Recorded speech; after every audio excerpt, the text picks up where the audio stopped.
നമസ്കാരം.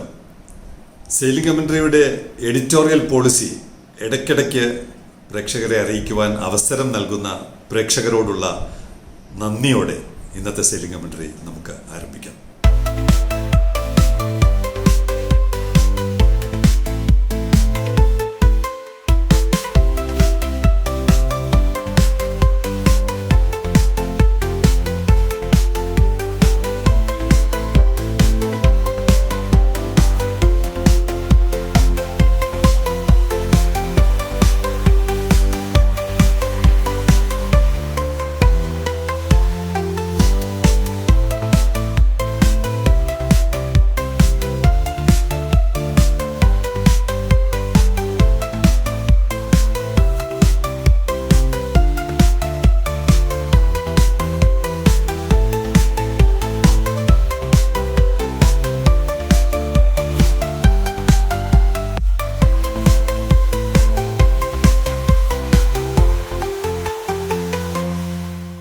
പ്രേക്ഷക പ്രതികരണത്തിലോട്ട് പോകുന്നതിന് മുമ്പ് കഴിഞ്ഞ 30, 35, 40 വർഷത്തെ മാധ്യമ പ്രവർത്തനം ജനപക്ഷത്തായിരുന്നു. കാരണം ഭരണപക്ഷമായാലും പ്രതിപക്ഷമായാലും ജനങ്ങളുടെ വികാരങ്ങൾ യഥാർത്ഥത്തിൽ പ്രതിഫലിപ്പിക്കുന്നില്ല എന്നുള്ള നിലപാട് വളരെ പണ്ട് മുതൽ തന്നെ തുടങ്ങിയതാണ്. അങ്ങനെയാണ് ജനപക്ഷ നിലപാട് എന്നുള്ള മാധ്യമ പ്രവർത്തനം തുടങ്ങിയത്. മറ്റു മാധ്യമ പ്രവർത്തകരെ പോലെയല്ല ഒരു വിഷയം ഏറ്റെടുത്താൽ അതിനൊരു ലോജിക്കൽ കൺക്ലൂഷൻ ആകുന്നതുവരെ ആ വിഷയത്തിൻ്റെ പിന്നാലെ നിൽക്കണം എന്നുള്ളതാണ് വിഴിഞ്ഞം പദ്ധതിയിലൂടെ തെളിയിക്കപ്പെട്ടത്. ആ അർത്ഥത്തിൽ വിമർശനം വരുമ്പോൾ പ്രേക്ഷകർ വിമർശിച്ചാൽ അതിനെ സ്വീകരിക്കാനും ഉൾക്കൊള്ളാനും അതിൽ പറയുന്ന കാര്യങ്ങളിൽ സത്യമുണ്ടെങ്കിൽ അത് സ്വീകരിക്കാനും തയ്യാറാണ്. പക്ഷേ ഈ ജനപക്ഷ നിലപാടുകളുടെ ഭാഗമായിട്ട് ആദ്യമായിട്ടല്ല വിമർശനം സർക്കാരുകളുടെ ഭാഗത്തു നിന്ന് കിട്ടുന്നത്. ഇവിടെ ഉമേഷ് ഷെട്ടിയാണ് എഴുതുന്നത്. I have been observing many of your presentations. What I observed is that your intention is to criticize Minister Shri P. Rajeev. Shri P. രാജീവിനെ ക്രിട്ടിസൈസ് ചെയ്തതിൽ അതൃപ്തിയുള്ള ഒരു പ്രേക്ഷകനാണ് ഉമേഷ് ഷെട്ടി. വെറുതെ ഒരുപാട് മന്ത്രിമാരുണ്ടല്ലോ, എന്താണ് ശ്രീ പി രാജീവിനോട് മാത്രം നമുക്കിത്ര അമിത താല്പര്യവും സ്നേഹവും തോന്നുന്നത്? 10, 20 മന്ത്രിമാരുണ്ടല്ലോ, അവരെ എല്ലാം വിമർശിക്കുന്നു എന്ന് എന്തുകൊണ്ട് പറയുന്നില്ല?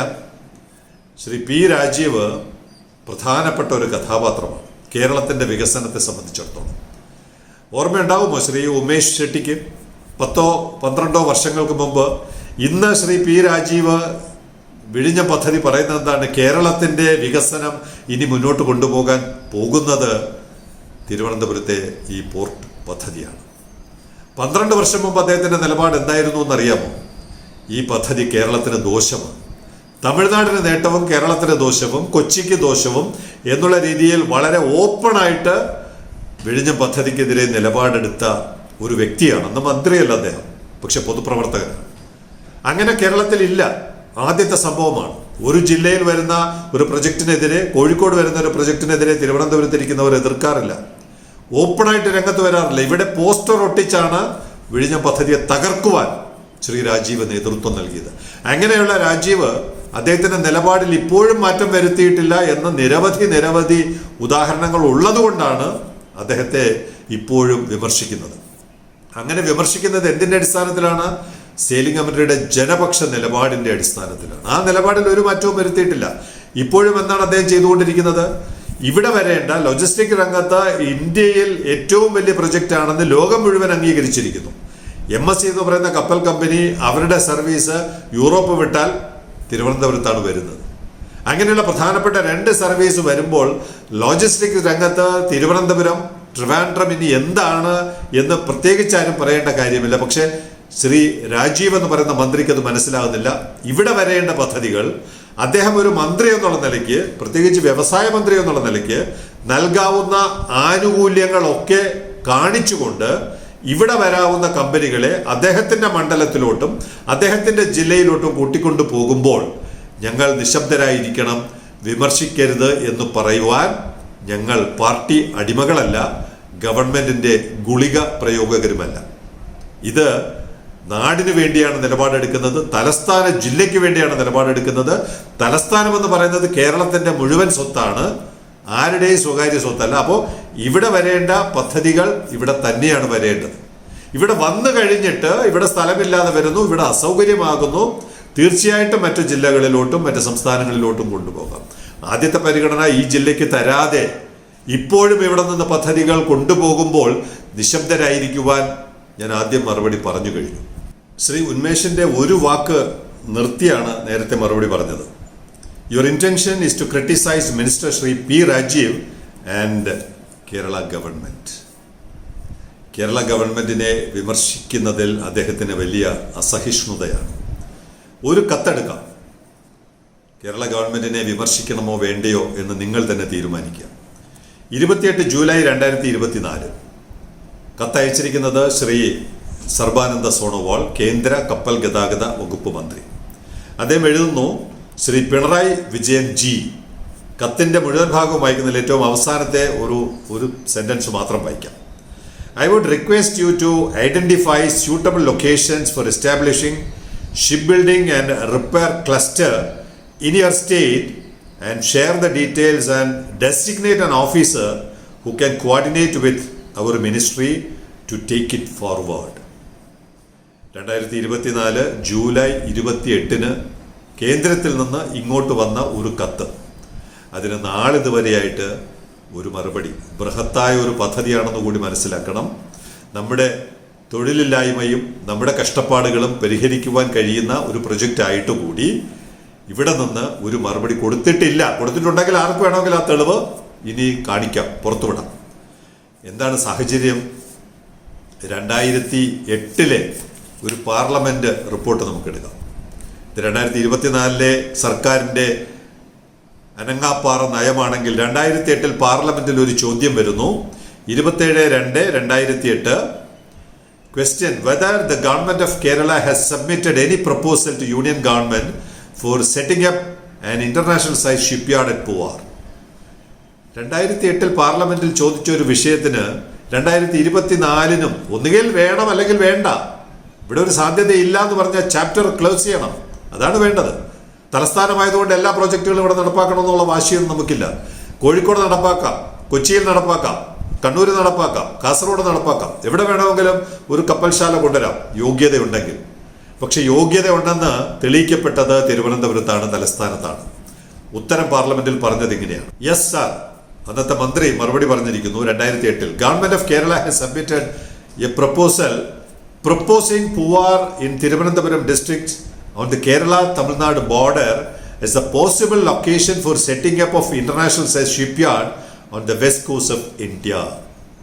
2008 ഇവിടെ ഒരു കപ്പൽശാല വേണമെന്ന് പറഞ്ഞ നിർദ്ദേശം കേരളത്തിൽ നിന്ന് കേന്ദ്രത്തിലോട്ട് പോയി. അപ്പോഴാണ് ഇങ്ങനെ നിങ്ങൾക്ക് താല്പര്യമുണ്ടോയെന്ന് 2024 ഒരു ചോദ്യം ചോദിച്ചിട്ട് നിങ്ങൾക്ക് പറഞ്ഞാൽ മതിയല്ലോ, പാർലമെന്റിൽ ഞങ്ങൾ 2008 തന്നെ സമ്മതം അറിയിച്ചല്ലോ എന്നുള്ള ഒരൊറ്റ വരി കൊടുത്താൽ മതിയല്ലോ. എന്താണ് പണി? 100 കോടി രൂപയാണ് ഈ സർക്കാർ മെഷീനറി. പലപ്പോഴും സേലിക്കമന്റ് പറഞ്ഞിട്ടുണ്ട്, കാസർഗോഡ് മുതൽ പാറശാല വരെ സർക്കാർ മെഷീനറി യാതൊരു ഒഴിവുമില്ല, ശനിയും ഞായറും ഓടുകയാണ്. 100 കോടി രൂപയാണ് ഒരു ദിവസത്തെ ചെലവ്. പാവപ്പെട്ടവന്റെ നികുതിപ്പണം. 200 രൂപയ്ക്ക് പെട്രോൾ അടിക്കുമ്പോൾ 100 രൂപ നികുതി. അങ്ങനെ കൊടുക്കുമ്പോൾ ഞങ്ങളെന്ത് നിശബ്ദരായിരിക്കുവാൻ പൊട്ടനാണ്? ശ്രീ ഉന്മേഷിന് വേണമെങ്കിൽ നിശബ്ദനായിരിക്കാം, ഗുളിക പ്രയോഗങ്ങൾ തുടർന്ന് നടത്താം. ഞങ്ങളെ കൊണ്ട് ആ പണി പറ്റില്ല. അതുകൊണ്ട് പാർലമെന്റിൽ പറഞ്ഞ മറുപടി ഒന്നുകൂടെ നമുക്ക് കേൾക്കാം. ദ ന്യൂ പോർട്ട് അറ്റ് വെഴിഞ്ഞം, കേരള സർക്കാർ കൊടുത്ത വിശദീകരണമാണ്. ദ ന്യൂ പോർട്ട് അറ്റ് വെഴിഞ്ഞം which is about 10 kilometers from the proposed site can be made use for the shipment of all the material required for the development and functioning of the shipyard. തലസ്ഥാനത്ത് വരുന്ന ഷിപ്പ്യാർഡിന് ആവശ്യമായിട്ടുള്ള എല്ലാ സാധനങ്ങളും കടൽ വഴി വരുന്നതോ അല്ലെങ്കിൽ കരയിൽ നിന്ന് വരുന്നതോ ഒക്കെ കൈകാര്യം ചെയ്യാൻ പറ്റുന്ന തരത്തിൽ ഒരു പോർട്ട് ഇവിടെ ഉണ്ട്, പോർട്ട് വരുന്നുണ്ട്. അതുകൊണ്ട് ഒന്നാം തരം ഐഡിയൽ ലൊക്കേഷനാണിത്. കേന്ദ്ര സർക്കാർ പരിഗണിക്കണം, മുന്നോട്ട് കൊണ്ടുപോകണമെന്ന് 2008 ഇവിടെ നിന്ന് മറുപടി കൊടുത്തു. 2024 കേരള സർക്കാർ ഒന്നും കേൾക്കുന്നില്ല, ഒന്നും കാണുന്നില്ല. ഉമേഷ് പറയൂ, മിണ്ടാതിരിക്കണോ? ഇത് അവസാനത്തിലോട്ട് വരുന്നതിന് മുമ്പ് 3 കത്തുകൾ കൂടി നമുക്ക് വായിക്കാം. പൊന്മുട്ടയിടുന്ന താറാവ്, വിഴിഞ്ഞം സീപോർട്ട് ഇത്രയും വർഷം കേരളം ഭരിച്ച സർക്കാരുകൾ കളഞ്ഞു. വിഷ്ണു EV ആണ് എഴുതിയത്. സെയിലിംഗ് കമന്ററിയുടെ പ്രേക്ഷകൻ ഷാ എഴുതുന്നു, do we have a CFS setup yet? ഇതുവരെയായിട്ട് ഒരു കണ്ടെയ്നർ ഫ്രൈറ്റ് സ്റ്റേഷൻ സെറ്റപ്പ് ചെയ്തോ? Or any plans for it? എന്തെങ്കിലും പ്ലാൻ അതിനു വേണ്ടി ഉണ്ടോ? Because from what I understood it is required before we start gateway cargo. ഇവിടുന്ന് gate തുറക്കുന്നതിന് മുമ്പ് അത്യാവശ്യം വേണ്ട പ്രാഥമികമായ നടപടികൾ, road connectivity, container freight station തുടങ്ങിയ കാര്യങ്ങളിൽ എന്തെങ്കിലും നടപടി ഉണ്ടായോ എന്ന് ചോദിക്കുന്നു. ആരാണ് നടപടി സ്വീകരിക്കേണ്ടത്? സെയിലിംഗ് കമന്ററി ആണോ ശ്രീ ഉമേഷ്? ഇനി മൂന്നാമത്തെ കത്ത്, അതാണ് ഏറ്റവും പ്രധാനപ്പെട്ട കത്ത്. എന്നും ഇങ്ങനെ എഴുതുന്നത് അഖിൽ രാജാണ്. എന്നും ഇങ്ങനെ കപ്പലിന്റെ എണ്ണം പറയാതെ ജോലി വേക്കൻസി ഉണ്ടെങ്കിൽ പറയൂ സാർ. പ്രതിയാക്കുകയാണ് sailing commentary. എന്തെങ്കിലും ജോലി ഉണ്ടെങ്കിൽ നിങ്ങൾ പറയണം. നിങ്ങൾ വെറുതെ ആ കപ്പൽ വരുന്നു, ഈ കപ്പൽ വരുന്നു, ഇത്ര ആഴമുള്ള കപ്പൽ വരുന്നു എന്ന് പറയലല്ല വേണ്ടത്. നാട്ടുകാർക്ക് പ്രയോജനമുള്ള ജോലിയുടെ കാര്യം പറയണമെന്ന് പറയുന്നു. ആരാണ് മറുപടി കൊടുക്കേണ്ടത് ശ്രീ ഉമേഷ്? ഇവിടെ നേരത്തെ തുടങ്ങി വെച്ചെടുത്തുള്ള ഒരു മറുപടി തരാം. 2008 പാർലമെന്റ് ഒരു തീരുമാനം മുംബൈ പോർട്ടസിനെ ഏൽപ്പിച്ചു. പാർലമെന്റിൽ കൊടുത്ത നിവേദനത്തിന്റെ തുടർച്ചയായിട്ട് രാജ്യത്തെ സംസ്ഥാനത്ത് അല്ലെങ്കിൽ കേരളത്തിൽ ഏറ്റവും വലിയ പോർട്ട്, ഏറ്റവും വലിയ കപ്പൽശാല നിർമ്മിക്കുവാൻ അനുയോജ്യമായ സ്ഥലമുണ്ടോ? Mumbai Port Trust has been nominated to function as the nodal agency for setting up of international size shipyard for the west coast of India. പഠിക്കുവാൻ വേണ്ടി മുംബൈ പോർട്ട് ട്രസ്റ്റിനെ ഏൽപ്പിച്ചു. It has been decided in the ministry that the nodal agency may take a holistic approach in suggesting suitable locations of the shipyards. അങ്ങനെ Mumbai port ട്രസ്റ്റിന്റെ പഠനത്തിനൊടുവിൽ തലസ്ഥാനത്തെ ട്രിവാൻഡ്രത്തെ port അനുയോജ്യമാണ്. ട്രിവാൻഡ്രത്തെ പൂവാർ എന്ന് പറയുന്ന സ്ഥലം വളരെ അനുയോജ്യമാണെന്ന് കേന്ദ്രത്തെ അറിയിച്ചു. 2024 കപ്പൽശാല വന്നിട്ടില്ല. ഒരു കപ്പൽശാല വരുമ്പോൾ 2000 MSME യൂണിറ്റ് പരിസരത്ത് വരുമെന്നാണ് പറയുന്നത്. 2000 MSME യൂണിറ്റ്. എത്ര പേരാണ് തൊഴിലന്വേഷിച്ച് നടക്കുന്നത്? ഇന്നലെ ഒരു പെൺകുട്ടി എന്നോട് ചോദിച്ചു, തൊഴിൽ കിട്ടാൻ, പോർട്ടിൽ ഒരു തൊഴിൽ കിട്ടാൻ സാധ്യതയുണ്ടോ എന്ന് എന്നോട് ചോദിച്ചു. അപ്പോൾ ശ്രീ ഉമേഷിനോട് അത്തരം ചോദ്യങ്ങൾ ആരും ചോദിക്കുന്നില്ലായിരിക്കാം. അതുകൊണ്ടായിരിക്കാം അദ്ദേഹം സർക്കാരിന്റെ പ്രവർത്തനത്തിൽ പൂർണ്ണ സംതൃപ്തനായി 100-ൽ 101 മാർക്ക് നൽകി നിശബ്ദനായിരിക്കുന്നത്.